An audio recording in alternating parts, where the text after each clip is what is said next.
some students of Niger Delta are in London protesting right now against the unpaid scholarships. So I will just quickly use 5 minutes out of my 30 minutes to mention a few things that are important to Nigerians. Number one, there is an ongoing forensic audit. Number two, the minister did not hijack the forensic audit. It is ongoing and it is going in line with due process. Number three, the process of making money in NDDC comes from two sources.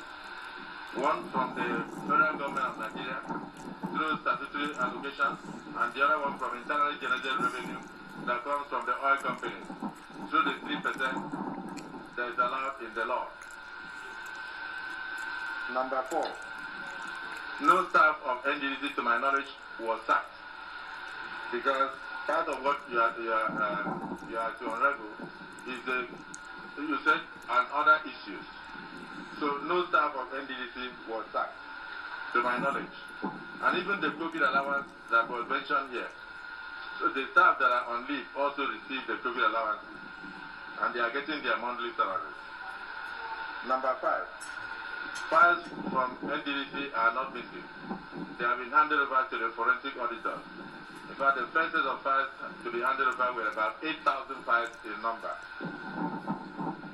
Number six, the Honourable Minister, outside the oath of allegiance to the Federal Republic, has never asked anybody to swear to an oath. Number seven, the last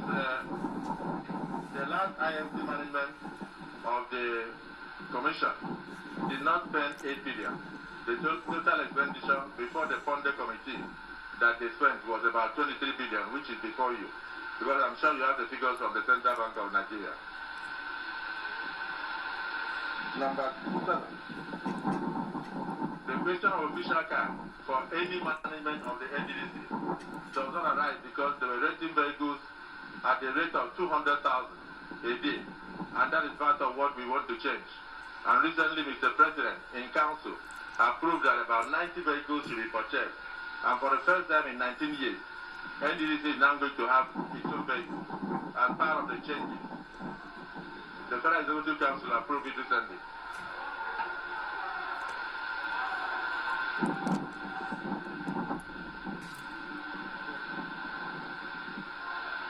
Number seven, Mr. Chairman, just not to waste time, I'd like to just pass a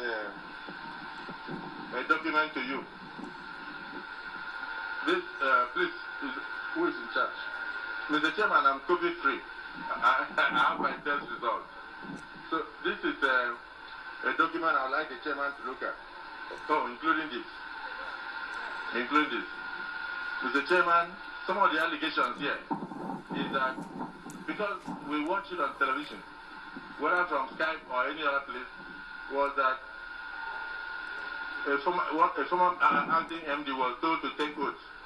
I want to assure you that the document you have there was what led to the meeting in the villa, in the house of one of the presidential aides, Sariki Abba. Suddenly, a report came out on the social media that assassins were after the former managing director, and that the assassins were being sent by Dr. Cairo Akpabio and one Emmanuel Oduaga, not the former governor. You can see it there.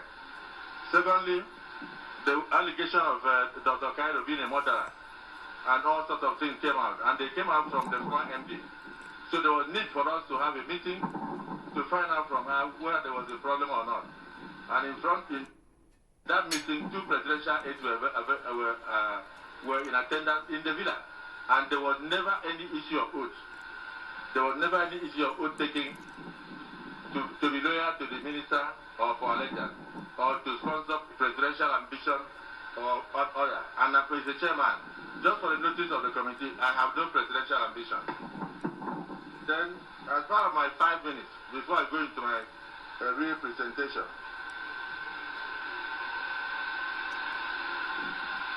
there was no time at all, Mr. Chairman, that we had a budget when I came in.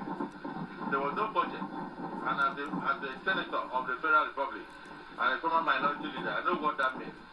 That means that we cannot spend money unless there is a budget.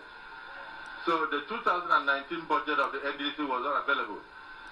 And we are late because the law, the NDDC Act, enjoins us to submit the next year's budget every 30th of September, at least before the 30th of September. And in the past, those things were not done. So there was no way the minister could have asked any MD or any staff to go and bring 10 billion naira to share in December. That allegation is false and is from the pit of hell. Having said that, Mr. Chairman, let me thank you and members of the committee for what you are doing. The reason I'm thanking you is because this is part of what will bring change to the Niger Delta region. As the Niger Delta, you will agree with me that with the quantum of money that has gone into the region, what we have on ground is not commensurate with that amount. And so definitely there is need for us to do this kind of thing. The only thing is that while I was watching there, I was just asking myself, how come past parliament did not see the need to do what they are doing? How I wish that others were doing what they are doing now, right from 2001, would not be in this mess, where NDDC will stay for 19 years without even an office, or where they will stay for 7 to 8 years without that same office they are occupying, rented, being connected to the national grid. So, Mr. Chairman, honorable members, I sincerely thank you, and I will attempt to respond to the alleged malfeasance and other activities in the Niger Delta Development Commission, if any. The first thing that came out in the press with the chairman was that 40 billion naira was missing. I took time to explain that 40 billion naira cannot miss from the account of the NDDC, because the account of the NDDC now, under President Muhammadu Buhari, GCFR, is domiciled in the Central Bank of Nigeria. But before this administration, this APC administration came to clean the system, NDDC has over 311 accounts. There are over 500 accounts. So in 300 accounts in various banks, there were possibilities of some money missing. And so that could have happened at that time. But today, we operate the TSA account. The CBN has the account details that they are available to you with the Office of the Accountant General. So I want to state emphatically that no 40 billion is missing. Unfortunately, people have done a lot of mudslinging, character assassination, and people have done a lot of social media judgment on the person of the minister and all that. I want to state, sir, that those things are false. You will see where the money went to, the projects that were paid for one after the other, and that not one naira was paid to the minister. And the minister has never done a contract in the NDDC. So, Mr. Chairman, I want to say that as a Niger Delta, you and I must be very concerned about the future of our region. And that is why you are giving me this opportunity to speak. Now, having appreciated you, I want to recall some of the fond memories that I shared with a number of you here. I have seen a lot of you when I was in the Senate, in the 8th Senate of the Federal Republic, as the minority leader and a principal officer. And Chairman, I thought that the moment you cited me, you would have called me to speak first. Maybe by that time, Fonde would have had at this time to go and get some air outside. And then what happened would not have happened. But it's good that I'm speaking now. And I thank the minister for that. I thank the speaker for this opportunity. To this day, I have endeavored to discharge my responsibilities together with my colleague, the Honourable Minister of State, Senator Tayo Alashadura, and the Permanent Secretary. I've done that with a lot of zeal, the same way I did when I was the governor of Akwa Ibom State between 2007 and 2015. The propelling force driving me is to bequeath a legacy that future generations of Niger Delta will be very proud of. This philosophy, Mr. Chairman, has guided my stewardship in my ministry. And we have, by the way, we have achieved a lot in the Ministry of Niger Delta, outside just the NDDC. spite of what has happened in recent past of social media condemnation and attack, to situate everything in proper context, the governors of the 9 states of the Niger Delta region, at the meeting with Mr. President on the 20th of October 2019, requested for and Mr. President approved the commencement of forensic audit of the Niger Delta Development Commission to find out why this child is a stunted child 19 years after, and why it has not achieved much for the region, and where the money that have been appropriated year in, year out are gone to. So that process, prior to this directive of Mr. President for the conduct of this forensic audit, Mr. President had done the following. He delegated to the Honorable Minister of Niger Delta the powers and duties conferred on the President in Section 7, Subsection 3 of the Niger Delta Development Commission Act. He also approved the confinement of the Niger Delta Development Commission as a parasata in the ministry, under the Ministry of the Niger Delta. He also approved the suspension of the composition of a proposed board for the Niger Delta Development Commission in the year 2019 until the conclusion of the study. He thereafter approved the constitution of a 3-man interim management committee headed by the erstwhile acting managing director, which was now expanded to 5. Now, the estimated cost for the forensic audit was put at about 2.5 billion naira.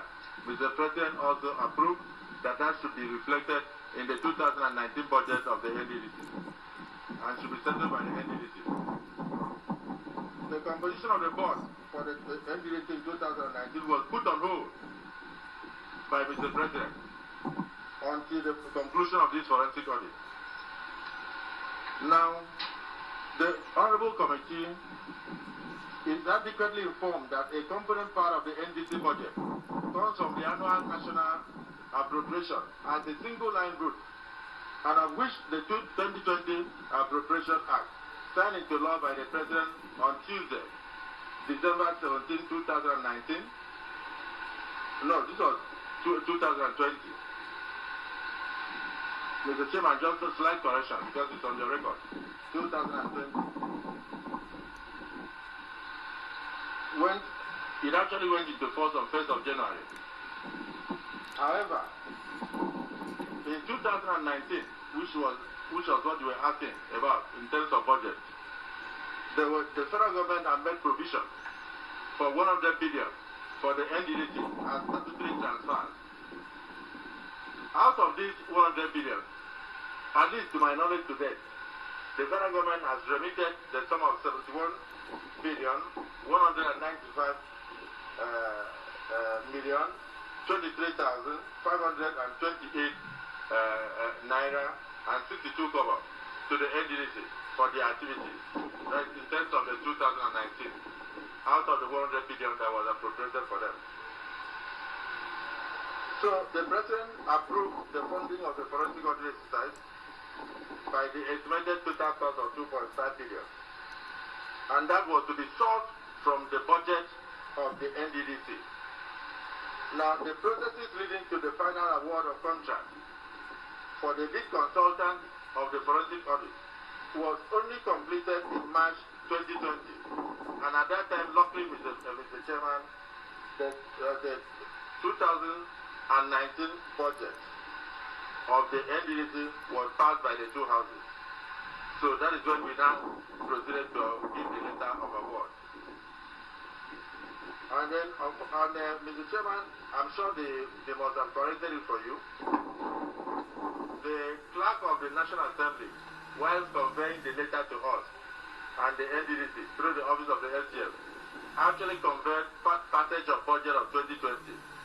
But listening to the news, I knew it was passage of budget of 2019. That document should be before you now. I don't know why somehow we almost glossed over it, because I think that was a major problem that probably led to deceit It was converted as budget of 2020 instead of budget of 2019. I understand from the acting managing director that just last week Friday that he showed it to you, to your committee, and they contacted the clerk, and that was corrected just this last week Friday. I don't want to speak into speculation, but I'm talking of, I have the documents attached there.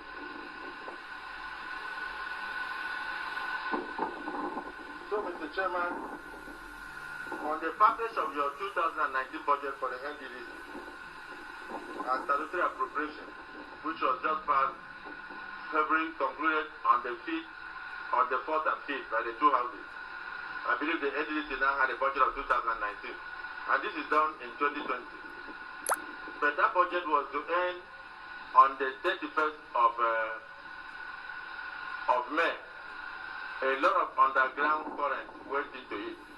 I will make my recommendation to the committee before I go. So, because by the time the budget was finally released by the two chairmen, the chairman of the Senate and the chairman of the House, to the NDDC, it was less than the 6 weeks required for even advertisement and procedure for contract. So, I don't think that budget has been implemented.